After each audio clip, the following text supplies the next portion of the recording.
The world fractured around Maya in a symphony of panicked urgency. Blue and red strobes painted her quiet suburban street in a terrifying, erratic disco, the air thick with the acrid scent of burnt rubber and an underlying current of human fear. It was supposed to be a peaceful Tuesday evening, the kind where the cicadas chirped their monotonous chorus and the biggest drama was deciding between herbal tea or a glass of wine. Instead, a cacophony of sirens, shouting, and a primal snarl had ripped through the twilight, dragging Maya from her half-watered petunias to the edge of her porch, clutching a thick, soil-stained gardening jacket to her chest. A high-speed chase, she'd gleaned from the fragments of police radio chatter that seemed to bleed into her very bones, had ended with a violent screech of tires just 2 houses down. The suspect, a wiry man whose eyes darted with a cornered animal's desperation, was resisting arrest with a ferocity that seemed to defy the 5 officers already struggling to subdue him. He was a whirlwind of flailing limbs and guttural curses, fueled by something darker than mere adrenaline. "Get on the ground, do it now," a voice boomed, amplified by a megaphone, but the suspect seemed deaf to it. He spun, suddenly free for a heart-stopping second, and in his hand glinted something sharp and ugly, a piece of broken fence post, splintered and honed into a crude, menacing weapon. Then she saw him.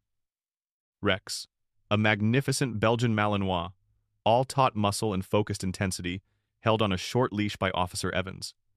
Rex was a blur of golden brown, straining against his handler, every fiber of his being tuned to the chaos, a low, rumbling growl emanating from his chest.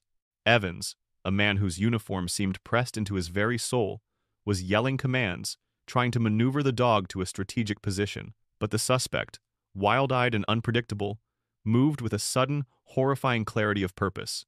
He wasn't lunging at the officers. His target was lower, more vulnerable. He lunged at Rex. Time, for Maya, did not slow down. It simply ceased to exist. Her mind, usually so methodical and calm in her work as a veterinary technician, became a conduit for pure, unadulterated instinct. Years of tending to frightened, injured creatures, of anticipating their movements, of putting their safety above her own, coalesced into a single, unthinking command. Protect. The gardening jacket, a thick canvas affair meant to repel thorns and dirt, suddenly felt like a shield. Without conscious thought, without even a flicker of fear, Maya launched herself from her porch. It was a clumsy, desperate vault, an ungraceful scramble over the low railing, driven by a force far greater than rational thought. She didn't think about the police tape that now cordoned off a widening perimeter, didn't register the shouts of an officer telling civilians to stay back. She saw only the glint of that sharpened wood arcing downwards, aimed with chilling precision at Rex's exposed flank, just behind his ribs. A guttural cry tore from her throat. Not a word, just a sound of pure animal alarm. She threw herself between the suspect and the dog, twisting her body, extending the thick canvas of her jacket. She felt a searing pain, a sickening thud, as the makeshift weapon glanced off her forearm and shoulder, the force of the blow knocking her to the cracked asphalt of her driveway. The world spun, stars exploding behind her eyes. The distraction, however brief, was enough. The suspect, momentarily startled by the unexpected human shield, faltered. In that sliver of time, the other officers, moving with renewed urgency, converged. A taser crackled, a heavy thud. The struggle was over.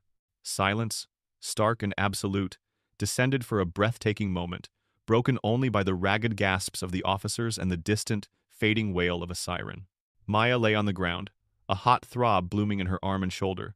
Her ears rang, and the metallic taste of adrenaline coated her tongue. But her first conscious thought, her first desperate movement, was to try and push herself up, to turn her head. Rex.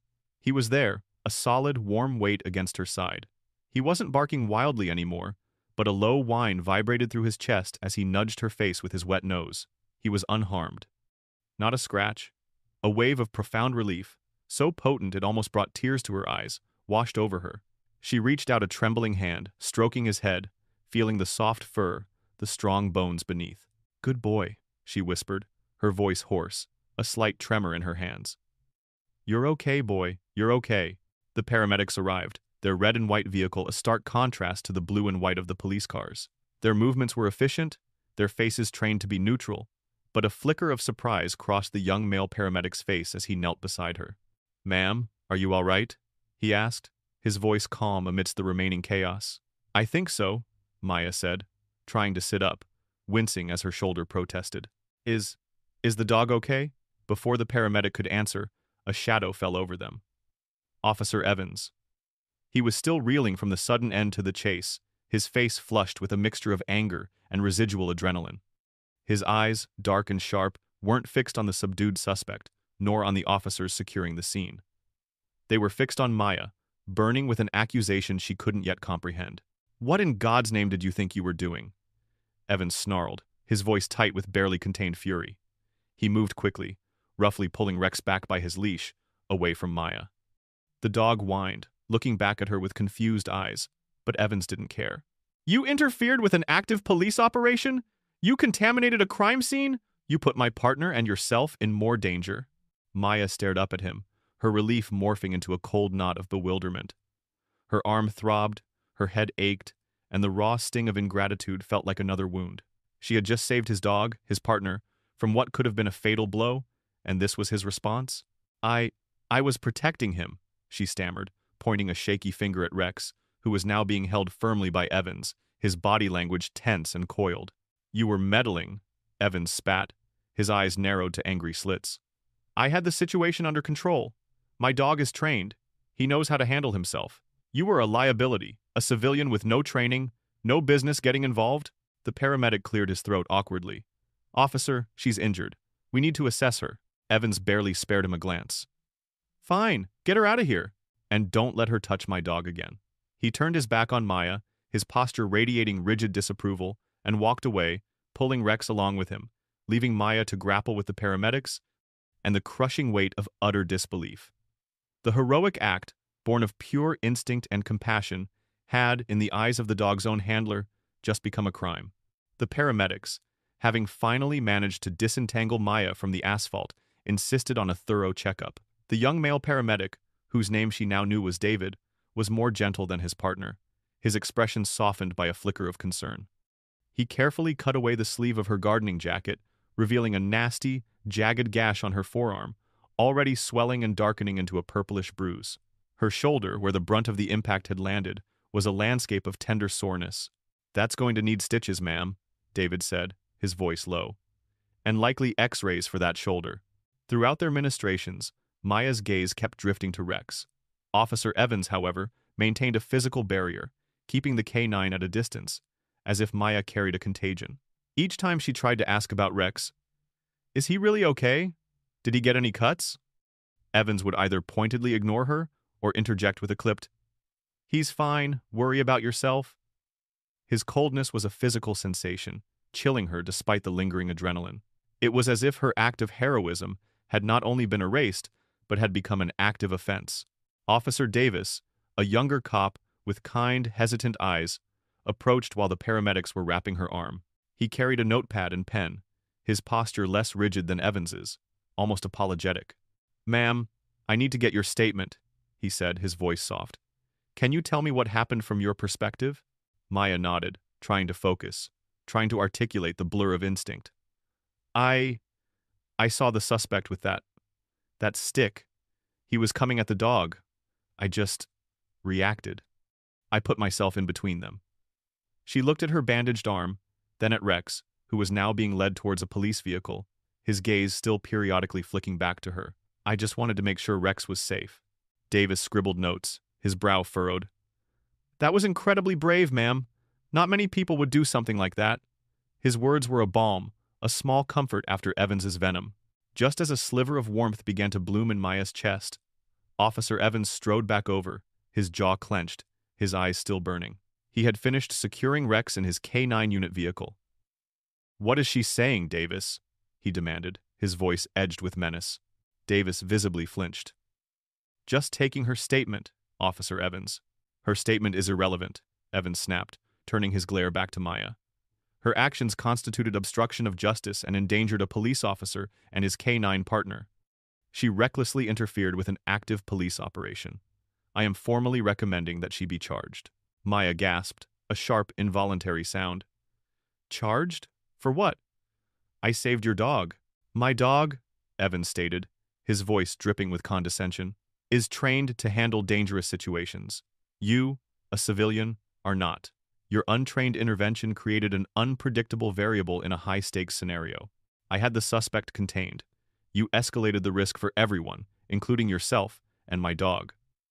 His words were a carefully constructed narrative designed to discredit her entirely. I had the situation under control. Maya felt a surge of indignation, a heat that temporarily eclipsed the throb in her arm.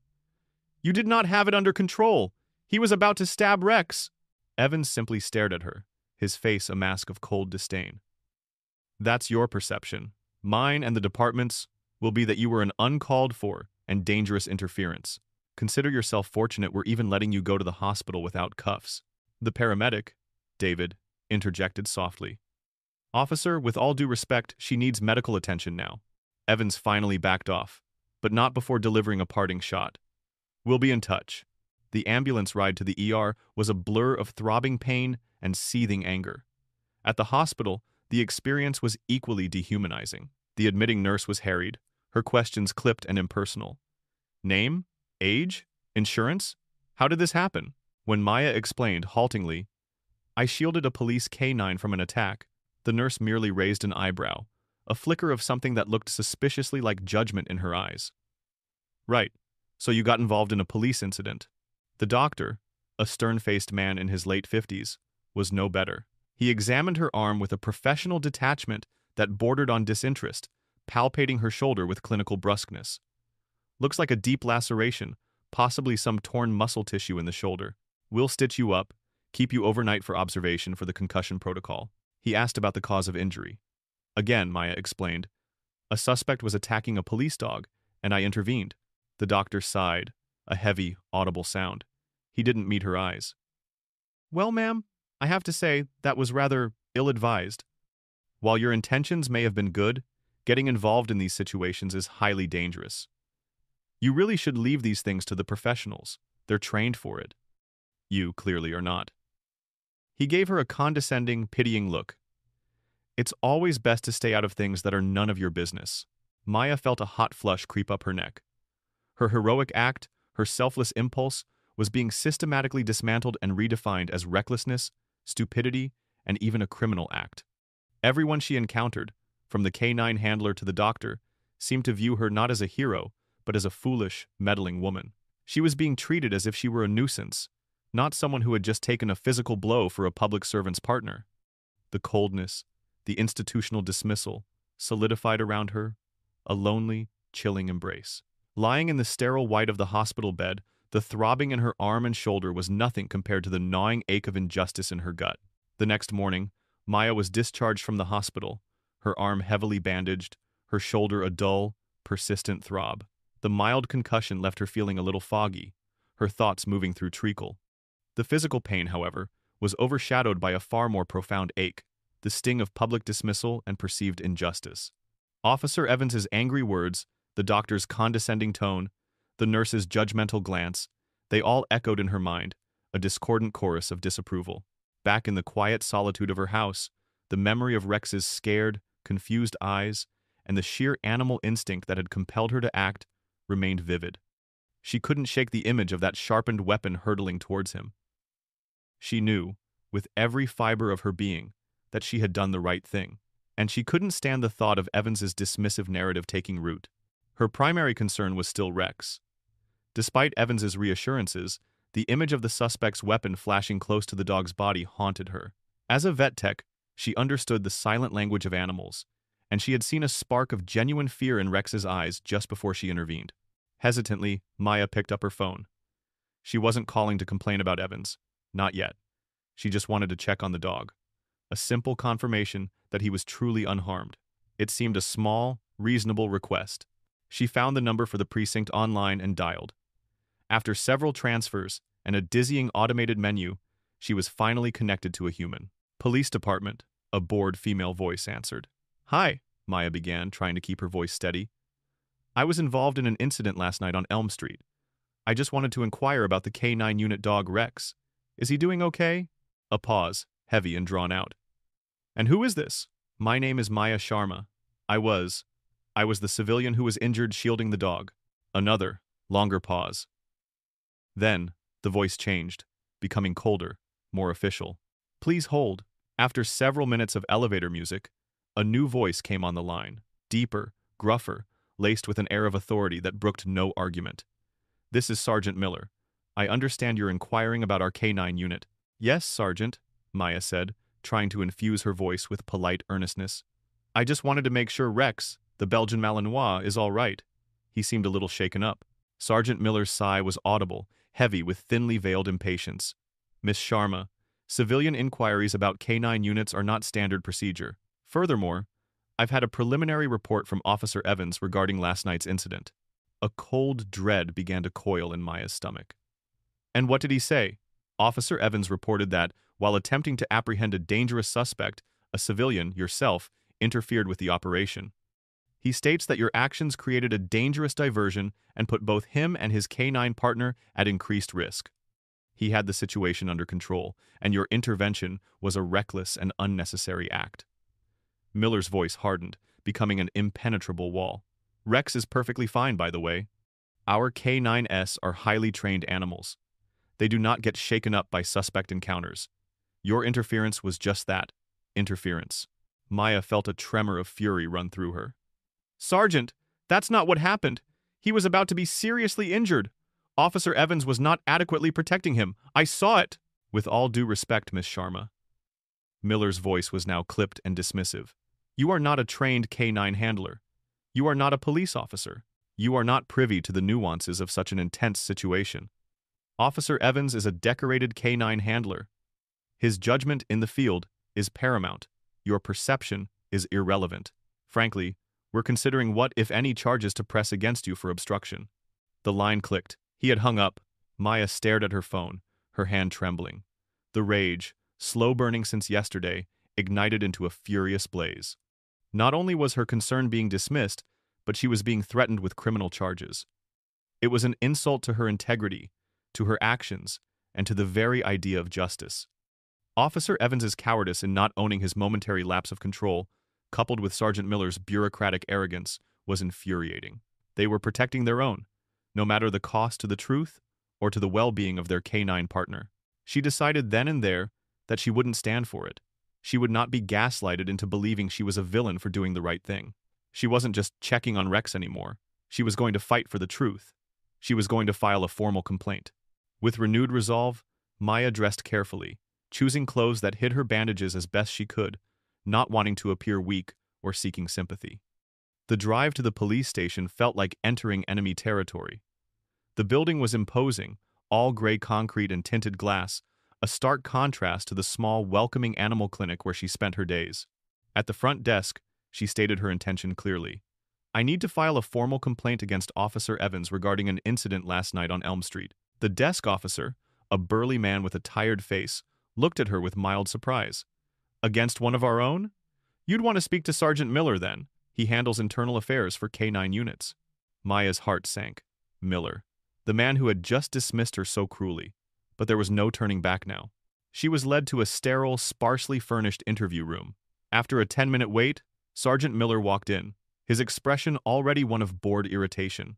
He was a man whose shoulders seemed permanently hunched in a defensive shrug, his eyes tired but sharp, missing nothing.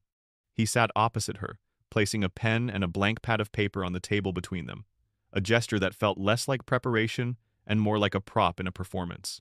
Miss Sharma, he began without warmth, I understand you're here to file a complaint about Officer Evans. He paused, a challenge in his gaze. Frankly, I thought our phone call was quite clear. Your actions were an unfortunate interference. My actions were necessary, Maya retorted, her voice firm despite the tremor in her hands. Officer Evans failed to control the suspect, and he failed to protect his K9 partner. The suspect was about to injure Rex. I intervened to prevent that. Miller leaned back in his chair, a faint, condescending smile playing on his lips.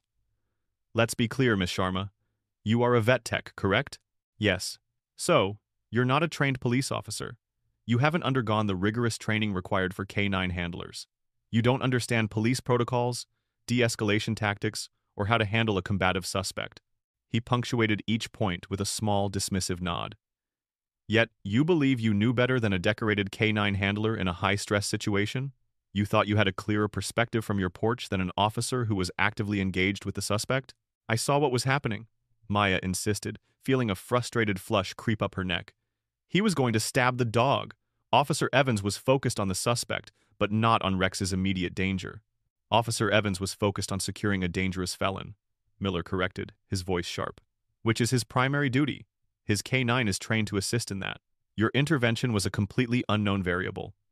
You threw yourself into the fray, creating a new, unpredictable danger for everyone involved, including the officers who then had to account for a civilian on a live crime scene. You jeopardized the entire operation. I was trying to save an animal, Maya pleaded, her voice cracking slightly with emotion. An innocent animal who was serving your department? Miss Sharma, K9s are equipment, Miller said, his tone devoid of any emotion. Highly valued, highly trained equipment, yes, but still equipment. They are tools. You jeopardized a police tool and, more importantly, put human lives at risk, including your own, because you felt you knew better. He paused, letting his words hang in the air, a thick blanket of bureaucratic ice. Tell me, if you were so concerned, why didn't you shout? Why did you physically interfere? There wasn't time. There is always time to follow protocol, Miss Sharma. And protocol states civilians stay clear. Your claim that Officer Evans was negligent is absurd. His anger, while perhaps unrefined, was a natural reaction to a civilian compromising his operation. He was trying to protect his partner. You were the one who complicated that. He picked up his pen, tapping it rhythmically on the pad, a subtle gesture of impatience. Your complaint is duly noted, Miss Sharma. However, based on Officer Evans' report and the department's assessment, we find no grounds for disciplinary action against him. In fact, his voice dropped, becoming a low, veiled threat, we are still reviewing whether your actions warrant charges for obstruction. I suggest you consider yourself fortunate that we are not pursuing that. I also suggest you refrain from any further contact with Officer Evans or this department regarding this matter. We consider it closed. You involved yourself in something that was none of your business, and you suffered the consequences. That is all. Miller pushed back his chair, the scraping sound echoing in the small room. He stood, a silent signal of dismissal. Maya sat frozen, the words swirling around her, each one a fresh assault on her sense of reality. Her indignation curdled into a bitter despair. She had come seeking justice, and instead, she had been systematically gaslighted, humiliated, and threatened. She left the police station that day feeling utterly defeated, invisible, and foolish. The very system she had believed in, the one she had tried to aid, had not only failed to thank her, but had actively punished her. The days that followed Maya's humiliating encounter with Sergeant Miller were a slow, agonizing slide into isolation and self-doubt. The physical pain from her injuries was a constant, dull companion, but the emotional wounds festered far deeper. The department's cold, unyielding stance left her feeling utterly adrift. 2 mornings after her visit to the precinct, a marked patrol car pulled up slowly in front of her house. Maya watched from her living room window, a knot of dread tightening in her stomach. 2 officers, their faces grim and unreadable, approached her front door. They didn't smile, didn't offer any pleasantries. They carried themselves with an almost theatrical solemnity. When Maya opened the door, they identified themselves formally. Miss Sharma, we are here on behalf of the police department. One of them, a tall, imposing man, held out a folded document. This is a formal written warning for civilian interference in a police operation. It is being placed in your permanent record. Maya took the paper with a trembling hand, her eyes scanning the official jargon, the cold, impersonal language. It reiterated Evans's narrative: reckless behavior, obstruction, putting officers in K9 at risk. It was a formal condemnation, an official stamp on the department's lie. Furthermore, the second officer added, his voice flat, you are advised that any further attempts to contact Officer Evans, Sergeant Miller, or any other member of the K9 unit or to discuss this incident with police personnel will be considered harassment and dealt with accordingly. It was a direct threat, chilling in its implication. Shut up or face harsher consequences. They weren't just dismissing her, they were actively trying to silence her. Maya felt a burning flush of anger, but also a profound sense of helplessness. Against the monolithic power of the police department, she was just one woman, her word against theirs. I saved your dog, she managed, her voice barely a whisper, thick with disbelief. I took a blow for him. And this is how you repay me? The first officer remained impassive. "You acted outside of official procedure, Miss Sharma. That is the department's position. This is the official response." They turned and left, their departure as stiff and formal as their arrival, leaving Maya standing in her doorway, clutching the damning piece of paper, feeling utterly small and insignificant. The official warning wasn't the only consequence. Her neighbors, who had seen the initial chaotic scene and now the subsequent police visits, began to whisper. Maya had always been a private person, friendly but reserved. Now, the quiet nods turned into averted gazes. Mrs. Henderson from next door, who usually chatted about her rose bushes, now scurried inside when Maya ventured out. Mr. Davies across the street, who always waved, now barely acknowledged her. She overheard snippets of conversations from passing dog walkers. Another police car at her place. Heard she got in trouble for messing with the cops. Something about that suspect? Maybe she knew him? The rumors, baseless and cruel, spread like wildfire, painting her as a troublemaker, perhaps even an accomplice. The isolation she felt inside her own home now extended to her entire community. She was ostracized, her good name tarnished by a twisted narrative. At her veterinary clinic, where she was loved and respected, she couldn't bring herself to talk about it. How could she explain that she had been punished for protecting an animal? Her colleagues would be horrified, but what could they do? She felt a deep shame, as if she had truly done something wrong, despite knowing in her heart that her actions were pure. The constant antagonism from every authority figure, the relentless denial of her good deed, began to chip away at her resolve. She started to question herself. Was she truly reckless? Had her impulse been foolish, as the doctor and Sergeant Miller had so emphatically stated? Did she truly escalate the risk, as Evans had claimed? She replayed the incident in her mind 1,000 times. The blur of the suspect's arm, the glint of the weapon, Rex's defenseless position. No. Her gut screamed no. She had seen genuine danger, a vulnerable life. Her training as a vet tech had taught her to assess risk to animals, to act decisively. This was no different. Yet, the voices of authority echoed louder, more convincing in their uniformity. One evening, staring at her bandaged arm, a stark reminder of her mistake, Maya felt tears of frustration and despair sting her eyes. She felt utterly alone. The world, it seemed, had decided she was wrong, even though she knew, with every fiber of her being, that she was right. Her love for animals, her compassion, had been twisted into a criminal act. The system she had believed in, the one that was supposed to uphold justice, had not only failed to thank her but had actively punished her, leaving her bruised, discredited, and utterly broken. This was her lowest point, a hollow echo in a world that had become cold and indifferent to her truth. She contemplated giving up, letting the official narrative stand. What else could she do? Who would believe her? The police had closed ranks. Her community was judging her. She was just Maya Sharma, a vet tech, against the formidable, unfeeling machinery of institutional power.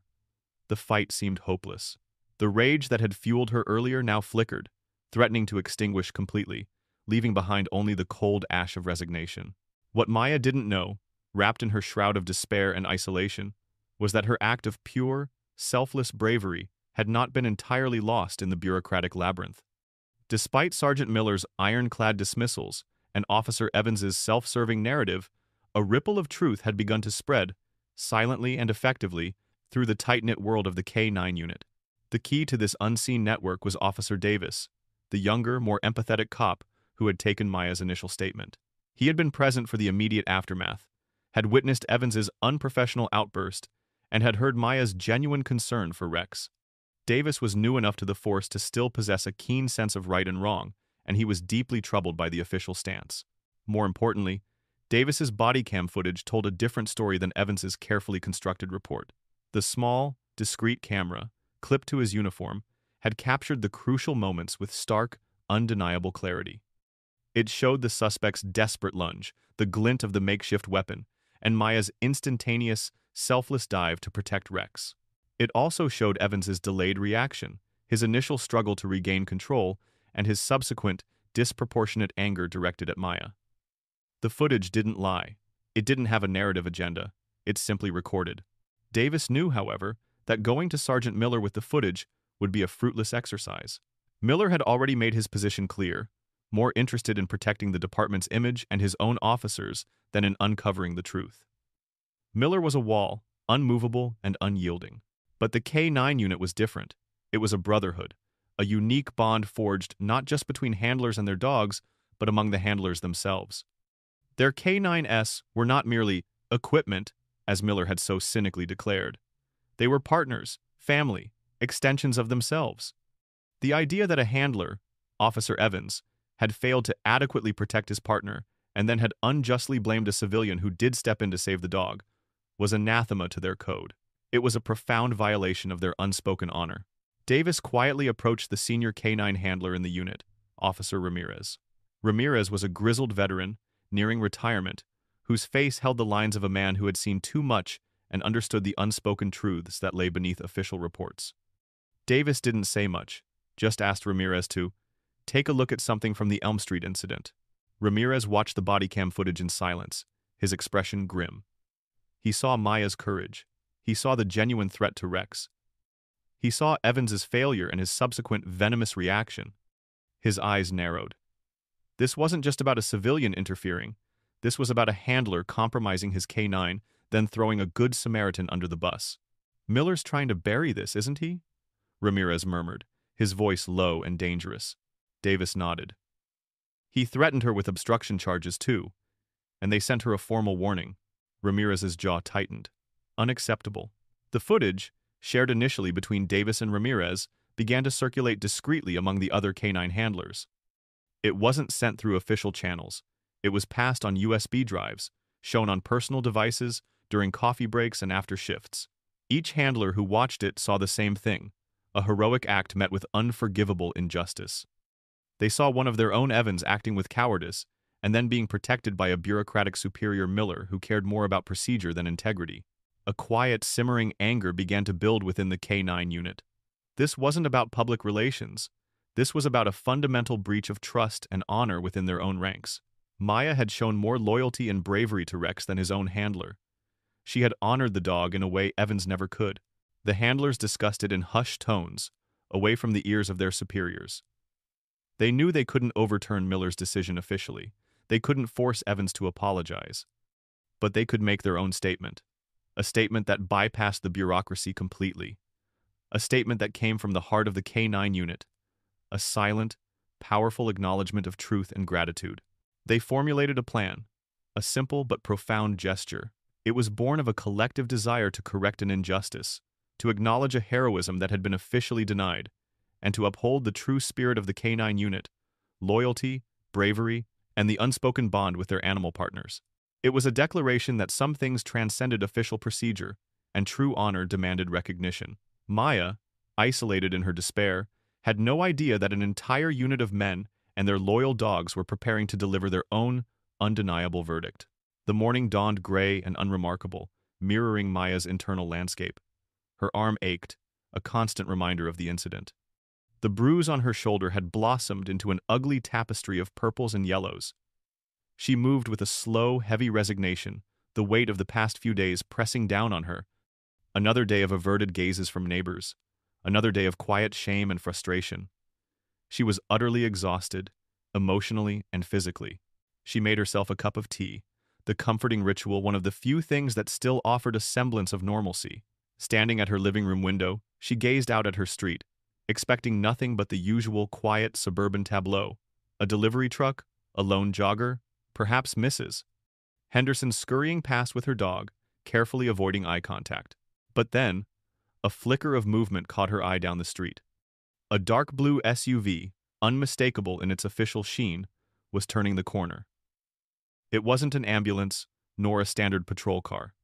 It was a K9 unit vehicle. Her heart gave a painful lurch. Had they come to serve her with actual charges? To escalate their threats? A cold dread seeped into her bones. But the SUV didn't turn on its sirens. It didn't flash its lights. It simply, slowly, pulled up and parked with meticulous precision at the curb, a few houses down from hers. And then, another one, and another. One by one, they arrived. Black and white K9 SUVs, identical in their markings, began to line her street. They drove in silence. No dramatic flourish, no display of authority beyond their very presence. Each one parked with quiet deliberation, forming a neat, unbroken line that stretched down her block. Maya counted them, her breath catching in her throat. 5, 6, 7, 10, 10K 9-unit vehicles. The doors opened simultaneously, a soft chorus of thuds. And then they emerged. 10 handlers, each in crisp, immaculate uniform, their faces unreadable from this distance. And beside each handler, on a short lead, walked a K9 partner. Belgian Malinois, German Shepherds, all magnificent animals, moving with the disciplined grace of their training. They didn't mill about. They didn't speak. They formed a precise, silent line on the sidewalk directly in front of Maya's house. 10 men, 10 dogs, all facing her home. Officer Evans was conspicuously absent. Officer Davis was there, however, standing near the end of the line, his gaze steady.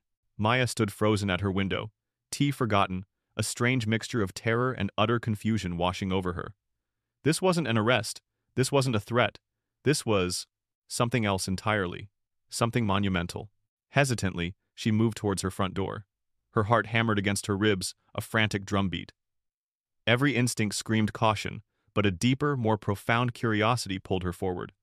She unlatched the door, pushed it open, and stepped onto her porch. The morning air, crisp and cool, suddenly felt charged with an unspoken energy. The 10 handlers and their K9s stood motionless, a silent, imposing phalanx. Their eyes, though unreadable, were all fixed on her. The dogs sat patiently at their handlers' sides, their ears perked, their gazes alert, yet equally unaggressive. Then, the lead handler, Officer Ramirez, the grizzled veteran Officer Davis, had shown the body cam footage too, slowly raised his hand. His movements were deliberate, precise.